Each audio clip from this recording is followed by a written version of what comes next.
Hi guys, welcome to Monday. Hopefully you've recovered from Coach Matt's birthday workouts. Today what we're going to do is focus on rowing, deadlifting, and some core work at the end.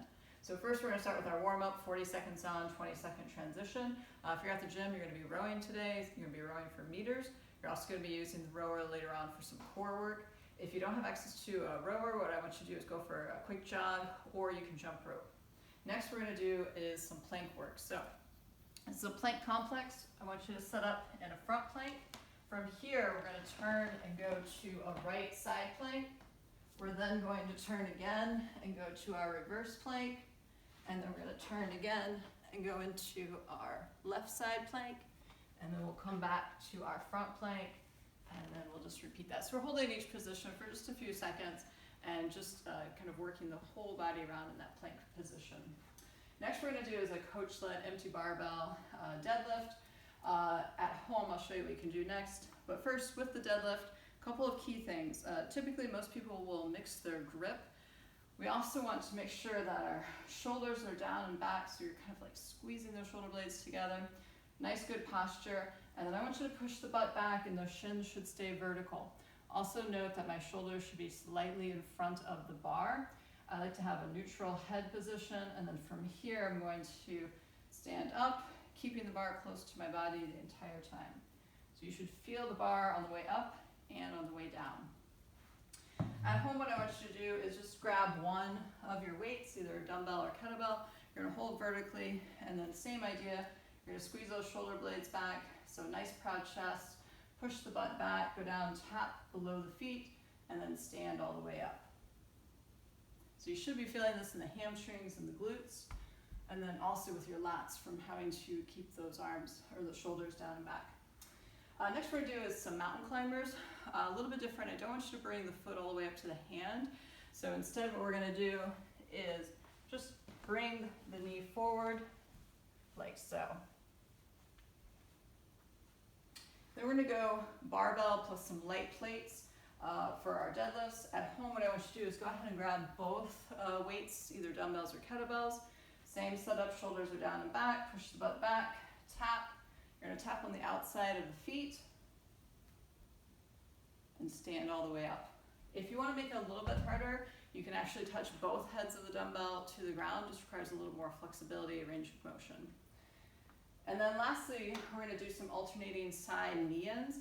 If you're at the gym, what you're going to do is you're actually going to elevate your feet on the rower and then be in a plank position. So for this, guys, what I'm going to do is I have these sliders. So if you have these at home, these are great to use for this movement. So I'm going to get set up in my plank position, and then I'm just going to bring both knees outside of my opposite elbow.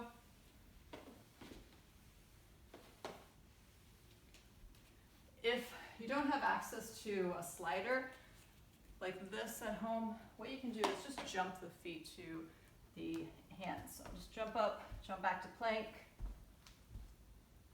Okay, so I'm just jumping from one side back to my plank over to the other side. We'll take about 3 more minutes to finish warming up to our working weight. And then for our WOD, it's going to be every 4 minutes times 4 rounds.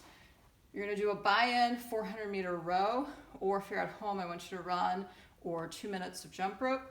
Then when you get back, anywhere between 5 and 10 deadlifts, or at home, use your double dumbbells or kettlebells.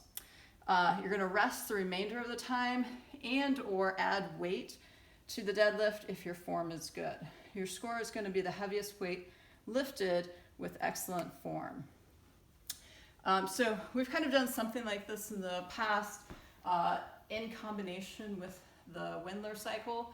So we're kind of doing a strength movement with a little cardio beforehand. The idea is you kind of add a little bit more weight after each round, but it's also fine if you just want to pick one weight and use that for all 4 rounds. Those of you at home, if you want to make this a little bit harder, remember you can always add in tempo, some segmented pauses, 1.5 reps.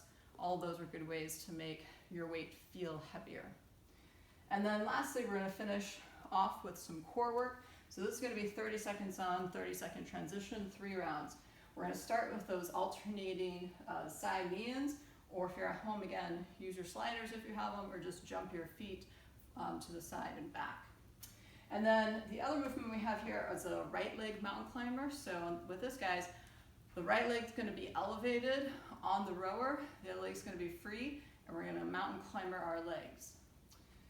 If you're at home, what I want you to do is you're going to plank and bring the same side knee to elbow. So I'm in my front plank, and then I'm just going to bring that knee up to that elbow. We'll then go left leg for our mountain climbers on the seat rower, or if you're at home, you're going to plank and go opposite knee to elbow. So here, my plank, and then now I'm just going opposite knee to the opposite elbow. Okay, you'll just do that for 30 seconds. If you have time, guys, we'll do some foam rolling. We'll hit the lats, glutes, hamstring, calves, and then finish off with some snow angels. So guys, today I hope you have fun rowing, doing some core work, lifting heavy. As always, move well, good luck.